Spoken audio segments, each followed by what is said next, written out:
Welcome back to Old School Math. Today we're going to take a look at doing sum or difference of perfect squares.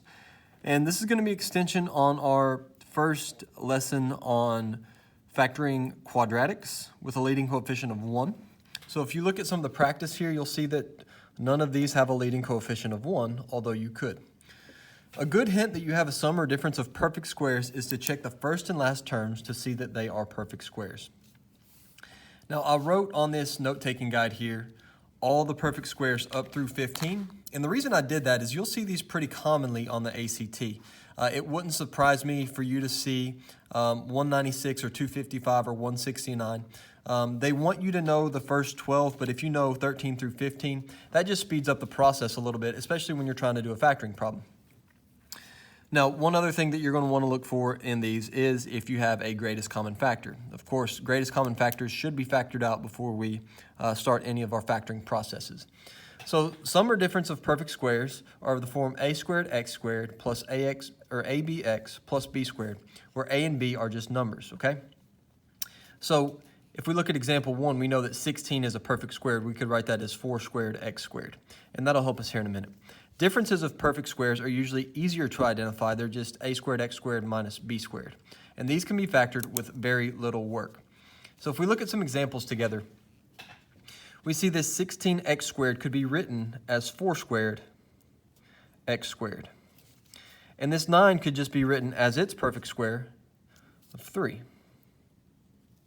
Okay? So now that we have this, here's what we're going to do. We see all these signs are positive in here. So we're going to take the square root of 4 squared x squared. So the square root of 4 is just 2. And the square root of x squared is x. Here we've got the square root of 3, square root of 9, which is just 3. And since these are all added together, we're going to put a plus sign in here.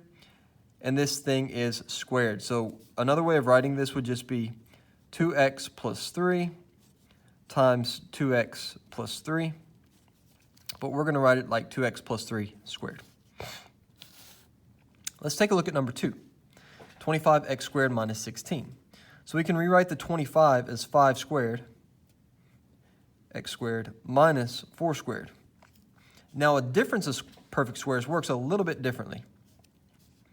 We can write that as 5x, because we know 5x times 5x would give us 25x squared.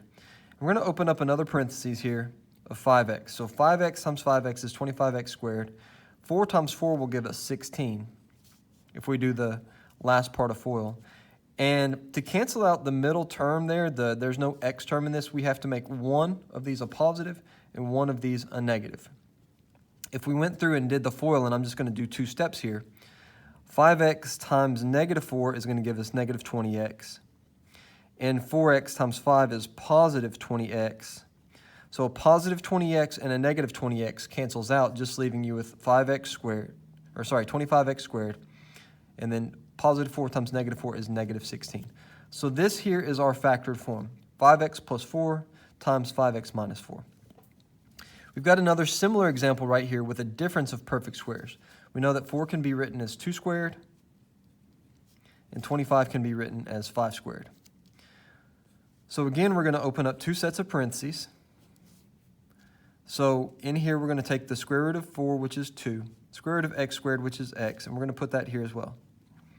Square root of 25 is 5, so we're going to put that here and here. And since there's a subtraction sign in there, one has to be positive, one has to be negative. And again, when we do FOIL, that's going to make the outer and the inner cancel out, which cancels out our x term, just leaving us with 4x squared minus 25 as our product there when we multiply. In number 4, we've got different signs in here, okay? So different signs makes me think it's either a sum or a sum of perfect squares or a difference in there. So let's take a look at how this is going to work with our signs. So that's going to be 3 squared x squared. This is going to be 2 squared. So let's set up 2 parentheses. So we're going to put 3x in both of them. And we're going to put a 2 in both of them. Now let's take a look at what we need to do with our signs in here. So these last 2 terms have to multiply to give you a positive, which means that they're either both positive or both negative. We know a negative times a negative will give us a positive. Since this sign right here is a negative, that means we need to have a negative both places. So if we check this with FOIL, let's do 3x times 3x. That's going to give us 9x squared. 3x times negative 2 would be negative 6x. Negative 2 times 3x would be another negative 6x. And negative 2 times negative 2 is a positive 4.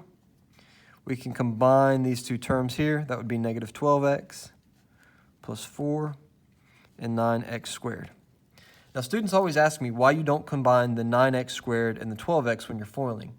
The reason for that is that you can't combine terms that have different exponents. Yes, they both have x's, but since the exponents are different, those wouldn't be considered like terms.